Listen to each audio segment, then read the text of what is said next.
Welcome back to the Fourth Way Podcast. In this episode, I am going to play you an excerpt from the last chapter of Adin Ballou's Christian Non-Resistance in All Its Important Bearings. This is actually something I played in full, his whole book, in Season 12. And I'm going to play you, it's about 36 minutes. It starts at 36 minutes into that episode. And I'm going to cut this portion out because I think it's just really great because he talks about poverty and social justice and all of those sorts of things. And I love his whole book because he talks about so many different things. I mean, not just nonviolence, but then government and poverty and those sorts of things. Because if you can tell by all the seasons that I've done, there is so much interrelation with nonviolence. I started this podcast off focused on nonviolence, but you see all of the different things that nonviolence touches. It touches on the abortion issue. It touches on the truth issue. It touches on politics and how we go about imposing our will on the world. It deals with propaganda. It deals with so many different things in the world because your view of the value of all human beings, including those you don't like and including those you would consider your enemy, are really important. And this isn't just, if you remember back from the Christian Quotes compilation in this season, it's not just a refusal to do negative evil, right? A refusal to do violence to somebody else, a refusal to harm somebody else, to be malicious. It also impacts, in this season you're seeing, a refusal to engage in positive good, right? Withholding positive resources is, in a lot of ways, I mean, really, in God's eyes, it's the same as doing malicious evil, right? Get away from me, you wicked servants, I never knew you. Who does he say that to? The people who didn't feed him, the people who didn't clothe him, the people who didn't house him, the people who didn't visit him in prison, right? He's not saying the ones who nailed me to the tree, the ones who whipped my back. He's saying the ones who withheld positive good, right? Who refused to engage in positive justice. And so in Adin Ballou's work, he explores from the very beginning, he's focused on nonviolence, but he ends up getting, in this last chapter, to government and to poverty and wealth. And what he is essentially arguing is a lot like what John Woolman argued, which is this idea that, everything springs from selfishness, right? James, these wars, they spring up because of your desires, your selfishness. And so people, to look out for themselves, try to hoard wealth. They try to lord things over other people. That creates injustices. Now you have people who are lacking, people who are exploited, people who are oppressed. And what do? They see violence as their only means out of it. And now they do violence. They become people with power, perhaps. And now they exploit people. In fact, somebody got me hooked on, one of my friends got me hooked on this, the anime series. I'd never really watched anime before, but Attack on Titan. Man, it is, you have to give it 15 episodes until you really get hooked, but because it's kind of weird at the beginning. But this show explores not so much the poverty theme as much, although there is some of that, but just this cyclical violence, this selfishness, self-focus, the demonizing of enemies. Man, it's got so many deep themes that are really good. I'm just thinking about that right now. So Adin Ballou, anyway, he says something that Dwight D. Eisenhower essentially said later, which is, Eisenhower saying, hey, if we just, a bomber is worth, 10 schools, whatever it is, right? An aircraft carrier, we could pay off the national, a bunch of the national debt, at least at that time. He doesn't say all those things specifically, but that's the vein of what he's saying. He's saying we are making a decision by choosing violence and by choosing our army. We are choosing not only to do negative evil to other people, we are also foregoing positive good that we could do in our society. You let the poor slip through the cracks. You let injustice prevail. All those kinds of things. And so Ballou here uncovers that. He's like, hey, look, you complain. You say, we need all this violence because all this evil exists. He says, if you take a look at a lot of the evil, it's evil of our own creation. It's evil birthed out of injustice and oppression. And sure, that's still evil, right? That evil still needs to be judged. People are responsible for their decisions. But the godly thing, the right thing, and in fact, the pragmatic thing, the smart thing to do, because God created a world to work in line with the good, is I need to eat my selfishness, and I need to say, okay, it's going to cost me something because we live in a screwed up world, but I am going to start by doing the good thing and by sacrificing and loving and giving. So anyway, maybe you won't agree with Ballou here, right? With any of it. Maybe you won't agree with parts of it, but I think he's a great voice to listen to. I would go back and read his whole work because this is just a small snippet of his whole case. And I'd also listen, especially if you're a Christian, listen to all of the voices that we have talked about this season. I mean, there's just a natural logic to it. Like, we know, right? We know about the injustice of poverty. Like, most of the time it comes from injustice. And even if you see people who are screw-ups, who are lazy, who are alcoholics, and you can blame that poverty on them, why are they the way that they are? Of course, personal decisions, right? Everybody makes decisions and they're responsible for that. But what preceded that? Did they have an abusive parent? Did they have an alcoholic father? Okay, why were they like that? Now, of course, sometimes it's just pure individual choice and selfishness of those individuals, but a lot of times it's a whole lot more complex than that. And there are factors of injustice that lead people into those types of lives. And so even if we're looking at an individual right now, who knows what happened in that family's history, and chances are that there is injustice there. So listen to Ballou. Listen to the early church fathers, listen to John Woolman, listen to conscience, and listen to just reason and apparent reality. And then ask God to prod your conscience and reflect on what that means for your life. So here it is, an excerpt from Adin Ballou's Christian Non-Resistance and All Its Important Bearings, chapter 7, I believe. If here and there a disorderly individual broke over the bounds of decency, the whole force of renovated public sentiment would surround and press in upon him like the waters of the ocean, and slight, uninjurious force would prevent personal outrage in the most extreme cases. And every day, the causes of such extreme cases would be undergoing the process of annihilation. Meantime, England and the other great nations, between whom and ourselves there is such a frequent and increasing familiarity of intercourse, would vie with ours, not which should have the strongest army and navy and be able to do the most mischief, but which should lead off in the glorious work of reforming, improving, and blessing the human race. Patriotism would then no longer strut in regimentals, recount its ruffian exploits, and provoke quarrels with fellow men for the crime of having been born over sea, or on the other side of a mountain or river.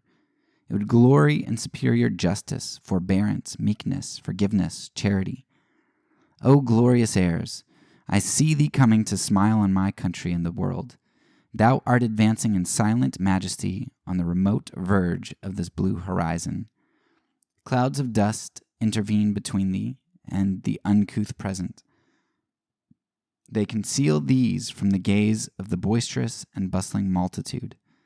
The prophets even can but dimly discern thy beautiful outline, but thou art drawing nearer. Angels are thy heralds.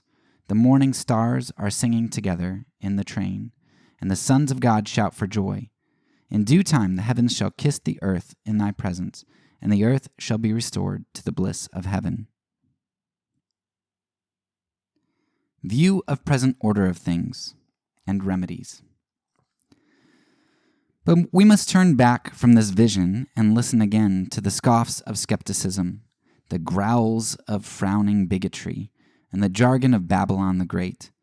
We must hear those who make the sword, the gibbet, and the dungeon their gods, denounce the doctrines of mercy, and extol the efficacy of cruelty. The world is full of criminals, say they, horrid criminals, ravening like wolves for the prey. And it is presumption to think of trusting to love, mercy, forbearance, and injurious restraints. The wicked must be slain. The unprincipled must be threatened with destruction. The lawless must be held at bay by the terrors of the halter and the cell. Mankind are too depraved to be held and treated as brethren. This is the language of our professedly wise and upright men, in what are falsely supposed to be the first ranks of society. But it is the language of men who need to be born again before they can enter into the kingdom of God.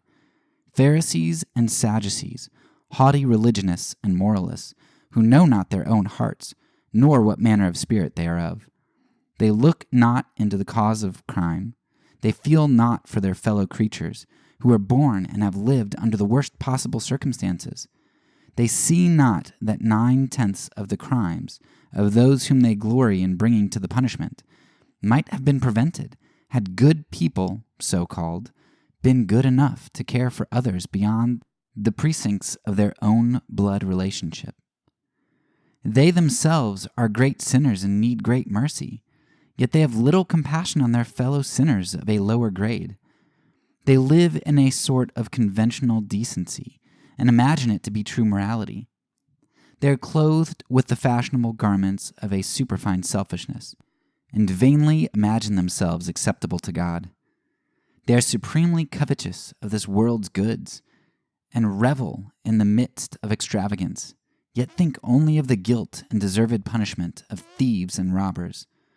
Let them spare their maledictions against the punishable class of their fellow creatures. Let each one of them seriously ask the following questions. How much better am I by nature than these murderers, robbers, thieves, and wretched culprits, whom I so much detest? Had I been born of their parents, been brought up as they were brought up, been neglected by the better classes as they were neglected, been tempted as they have been tempted, and been treated as they have been treated, should I have been at this moment what I am?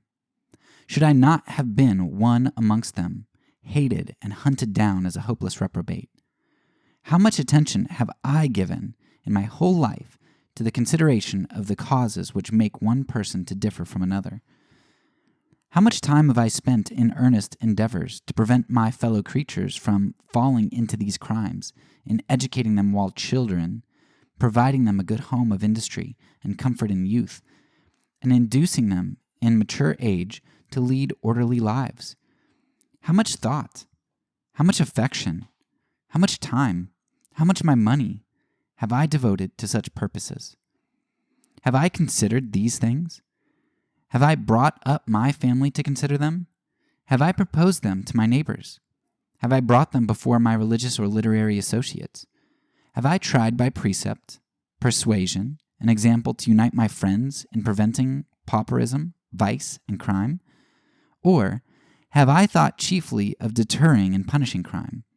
Have I been spending nearly all my attention and efforts on myself and my own family to obtain wealth, distinction, fame, self-aggrandizement, and self-indulgence?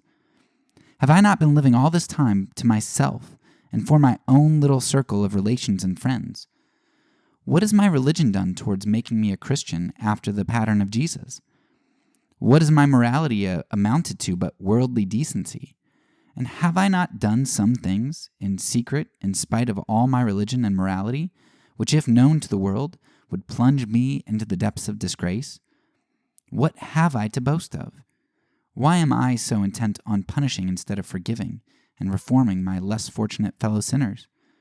Would not such a self-examination as this essentially humble and chasten many a self-righteous person? The truth is, if 1/100th part of what the better classes of society now acquire contrary to the law of love, and expand on themselves to their positive hurt, were faithfully devoted to the prevention and reformation of crime, scarce an offender would remain in society, if no more than what is expended in detecting, trying to punish criminals were judiciously applied to the work of prevention and reformation, it would accomplish 10 times more for society than it now does. But alas, as undertakers live and flourish by burying the dead, so there are not a few in the present organization of society who live by hunting and punishing criminals.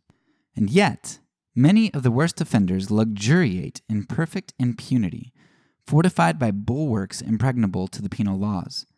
At the same time, the ordinary acquisition of property by what are called the better classes, the criers out for a punishment, is only a fashionable species of gambling and extortion in which the cunning, the fortunate, and the unscrupulous carry off the stakes amid the perpetual grumblings of the unlucky losers.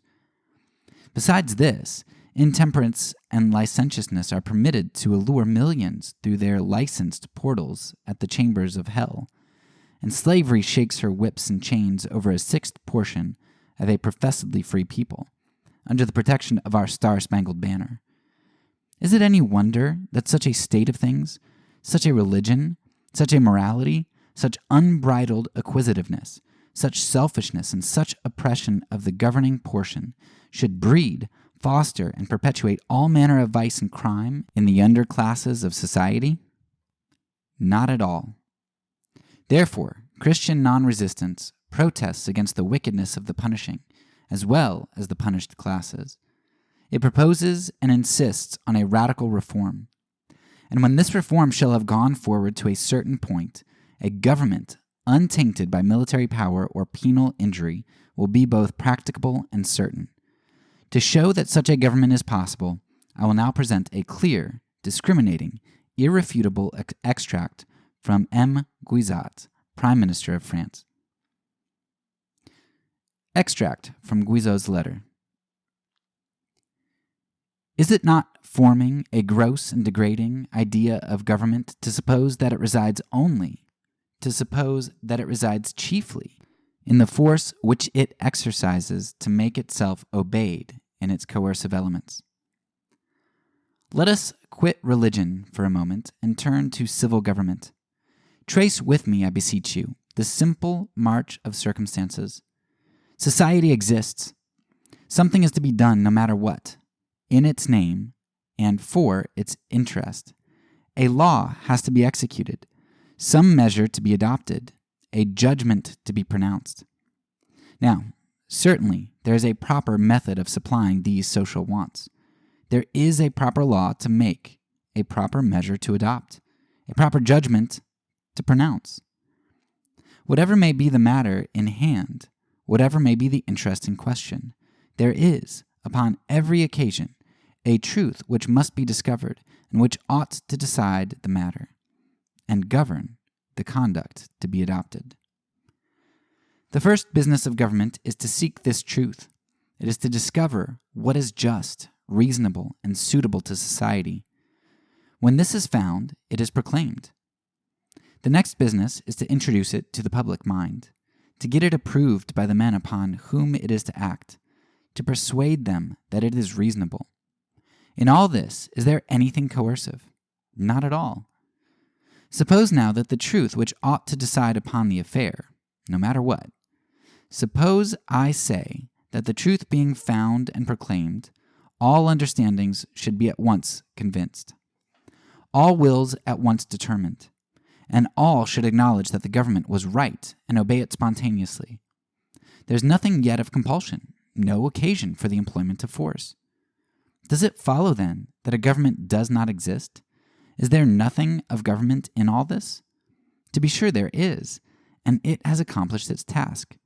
Compulsion appears not till the resistance of individuals calls for it, till the idea, the decision which authority has adopted, fails to obtain the approbation or the voluntary submission of all. Then government employs force to make itself obeyed. This is a necessary consequence of human imperfection, an imperfection which resides as well in power as in society. There is no way of entirely avoiding this.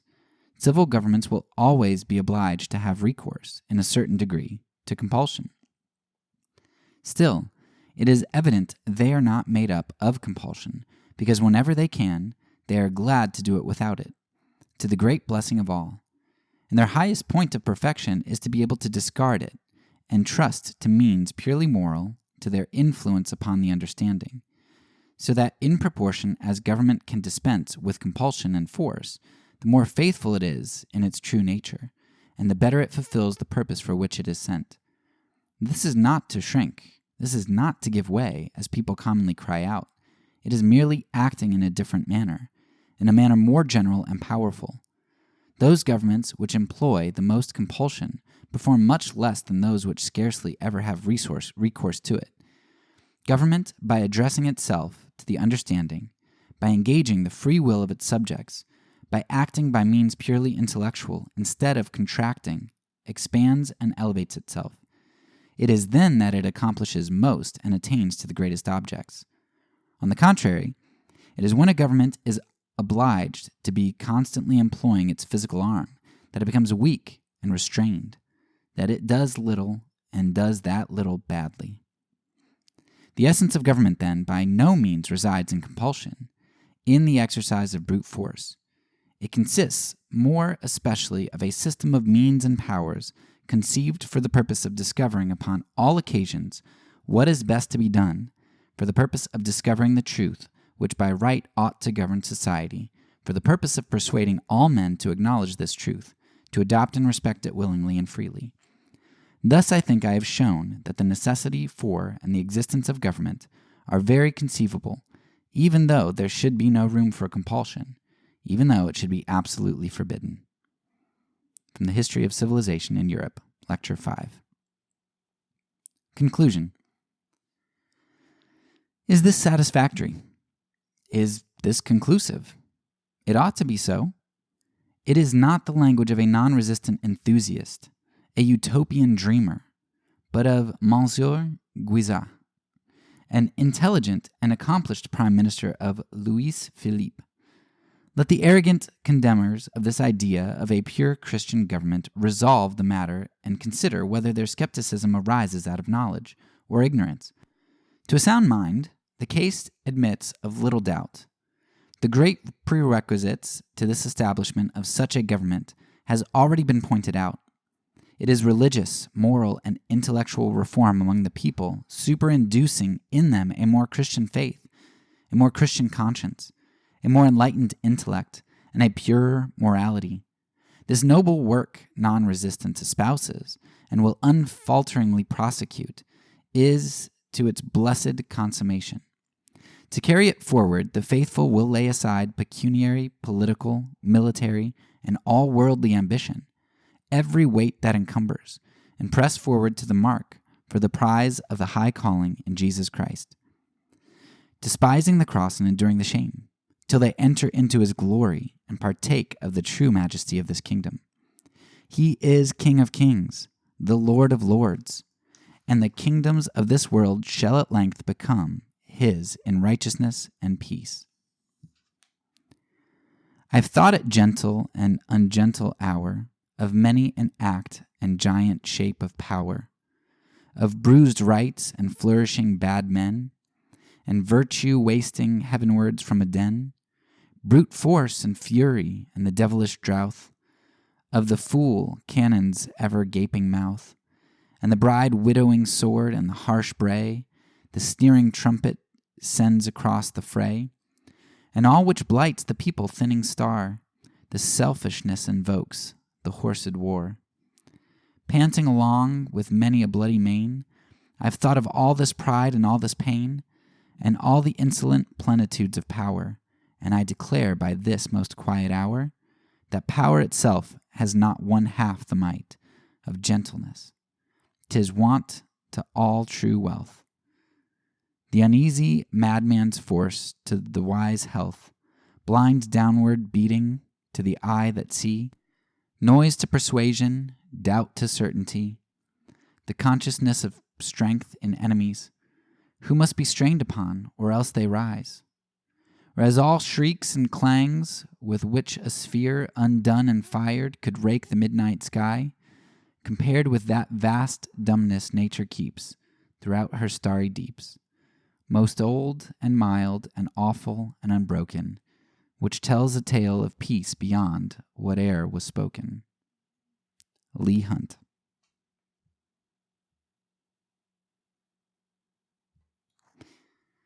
All right.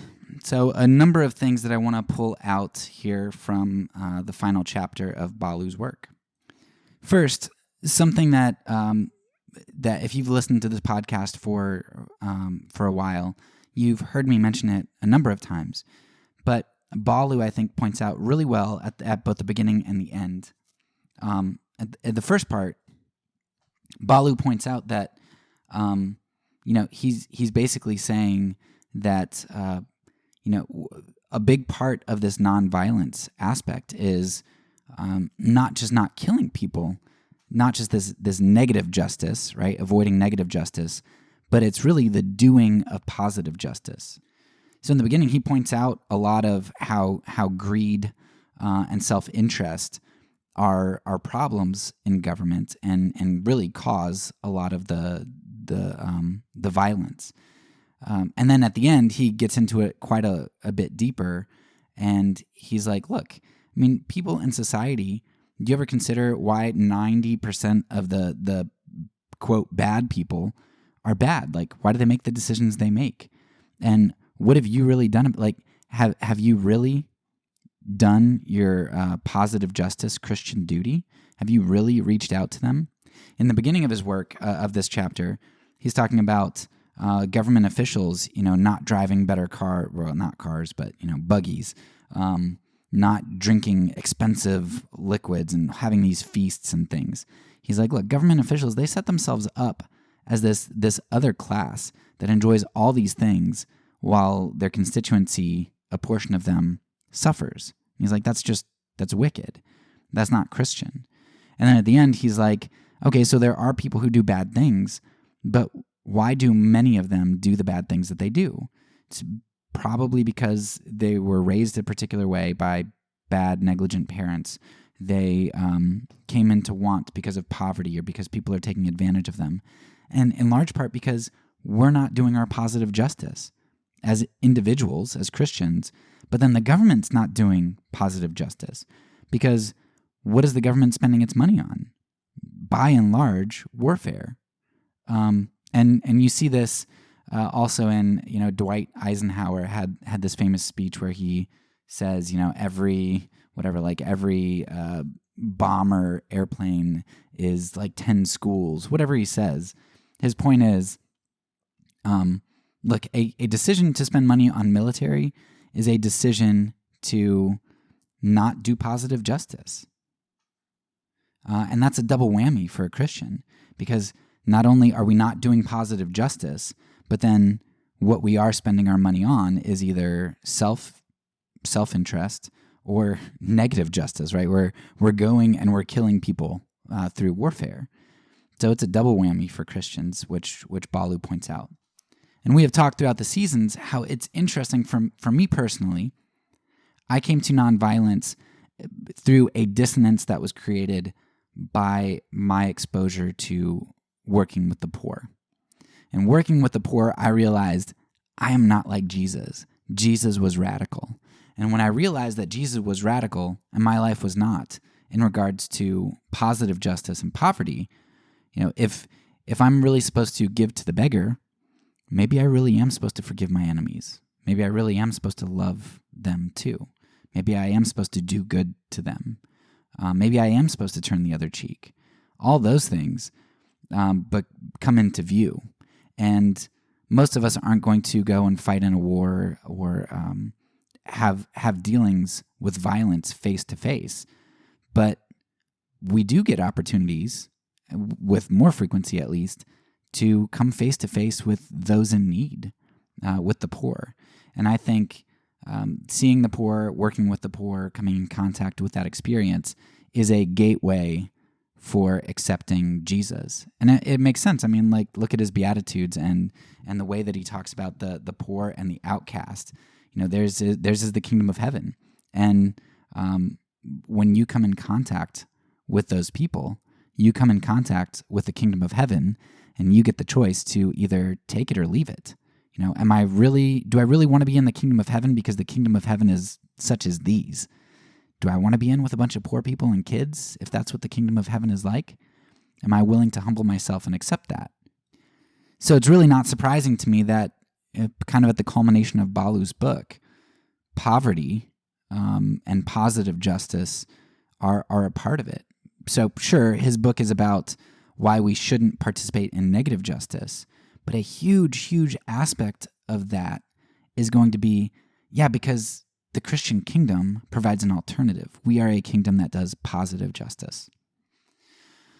And when we do positive justice, we have less of a felt need for negative justice, because it not only is it just better and it's the way that God created it to work, but also, like, don't you think it's a little bit more efficient to do positive justice? It might be hard at first to forgive a murderer.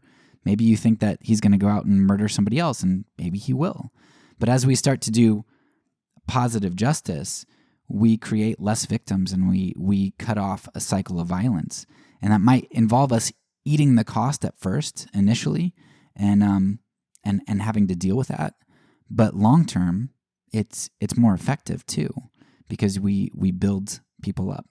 I know that they're doing this in different communities, like with gangs and trying to have mediators and interventions. And there are lots of peacemakers doing great work across the world, trying to facilitate this type of thing.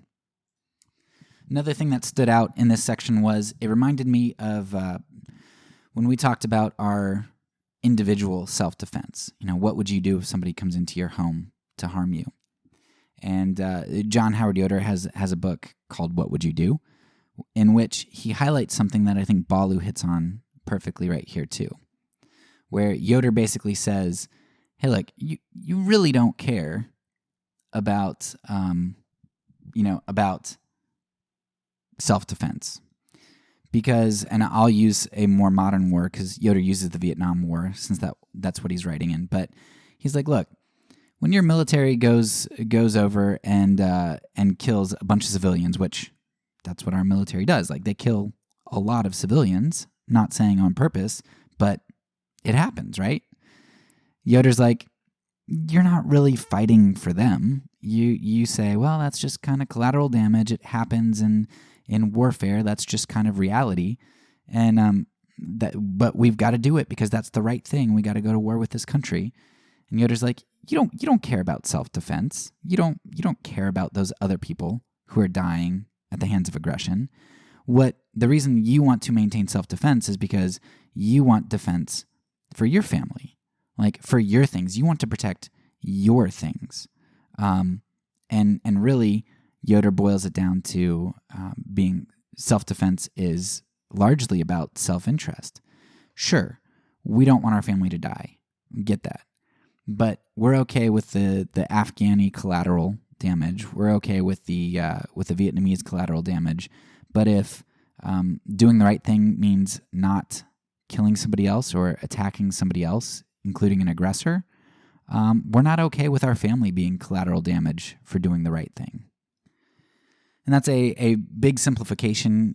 You should go back and listen to that episode if you want it kind of hashed out more. And I think I quote Yoder, but self-interest is a huge part of this discussion when it comes to violence, because a lot of violence is a result of our selfishness and self-focus, hoarding resources, greed, protecting those resources, all that kind of stuff. And so you find that quite often poverty and social justice are inextricably linked with the idea of violence, nonviolence.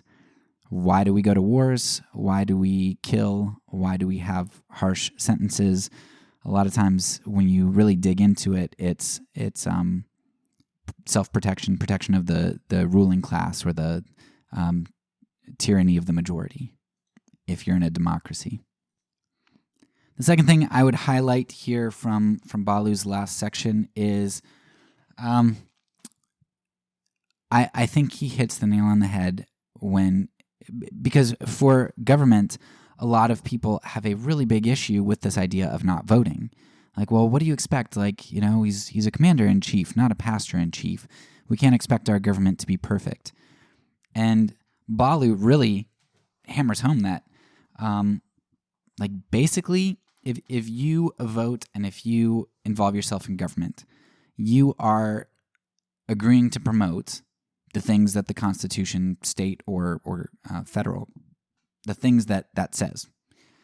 And so, what does it say? It says that you're voting for a commander-in-chief. You're voting for somebody to go to war, to be in charge of militias, to exact punishment, like all these things. And so, whatever the government does that's constitutional, they do in your name. Now, sure, if somebody gets in government and does something illegal or unconstitutional, you didn't elect them to do that, so that's not done in your name. There are imperfect people and they do bad things. You're not responsible for that. But for the things that they do under the Constitution, you are responsible for. If you voted for one of the presidents that was that participated in the war in Afghanistan, which I did, I voted for Bush the first time, and I think I voted for him the second time, and then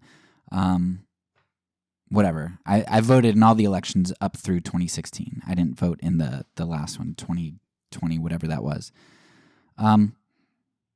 I gave them free rein to do what they did. The civilian deaths, as well as the Yemeni children who are starving, the Yemeni people who are starving, because my government is in league with Saudi Arabia and propping them up.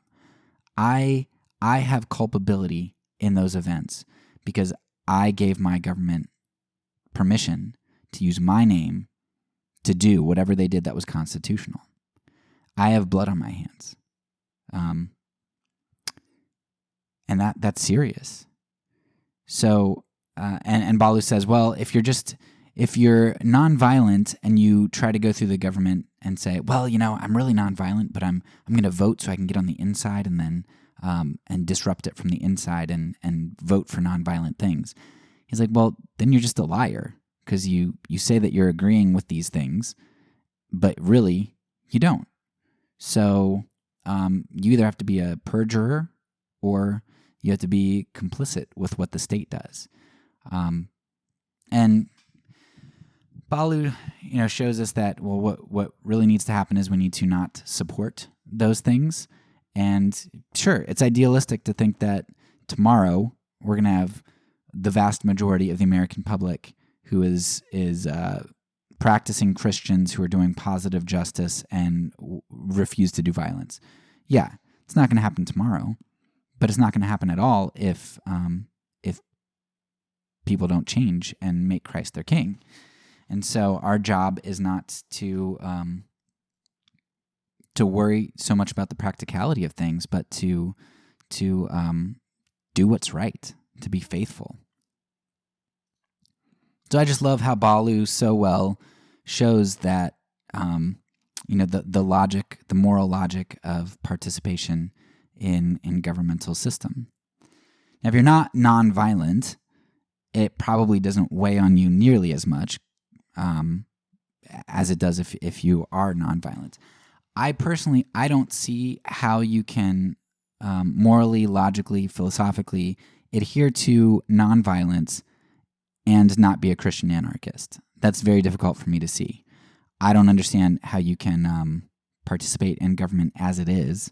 Any government in the world, I think any national government in the world, I don't know how you can participate in it and be consistently nonviolent. If you're not for nonviolence, I still think, the government does so many objectively bad things that are constitutional. I just don't know how you can still justify that, even if you are for violence and the penal system and things. But I guess I could see that a little bit more. So anyway, that wraps up our time with Ballou. Love this work. It's one that I'm going to read probably at least once a year. This is like my second or third time reading through it, and I'm more amazed at it this time on my third reading than I was on my first or second. It's just such a good work, and it's It's relatively short, but it's got so much jam-packed into it, and it's great. So I hope you guys enjoyed it. That's all for now. So peace, and because I'm a pacifist, when I say it, I mean it.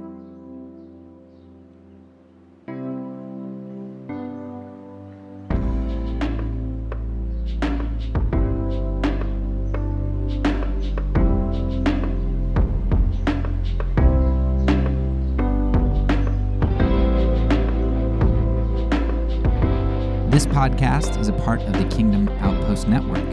Please check out the links below to find other great podcasts and content related to nonviolence and kingdom living.